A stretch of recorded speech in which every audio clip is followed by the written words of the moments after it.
guarda-roupa, um vestido de noiva e um véu, um lençol que cobriu nossa cama quando estávamos em lua de mel. Só um ano ela viveu comigo, hoje ela está junto de Deus. Faz 3 anos que ela partiu, faz 3 anos que nosso filho nasceu. E agora meu filho pergunta: onde é que sua mãe está?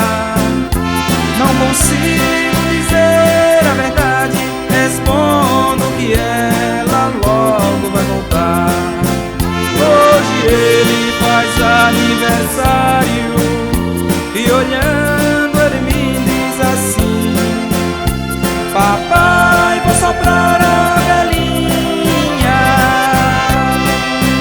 mas eu quero que minha mãezinha venha cantar parabéns para mim. Hoje ele faz aniversário e olhando ele me diz assim: papai, vou soprar a velhinha,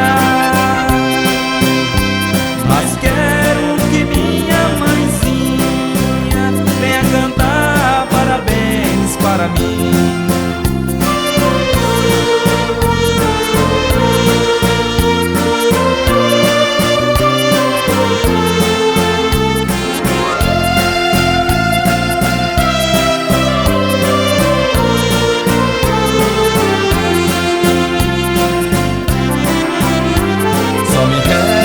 Em meu guarda-roupa, um vestido de noiva e um véu, um lençol que cobriu nossa cama quando estávamos em lua de mel.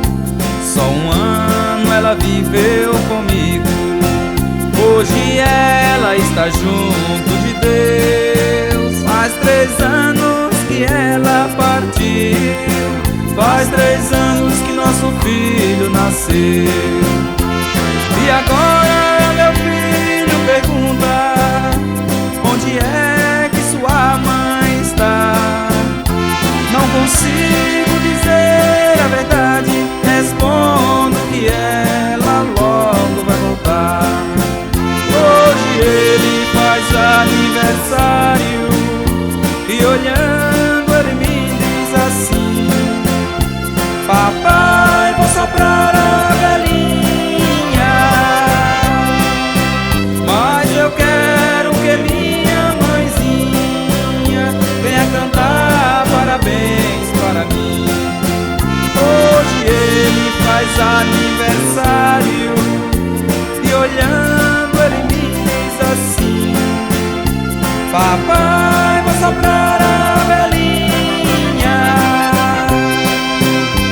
mas quero que minha mãezinha venha cantar parabéns para mim.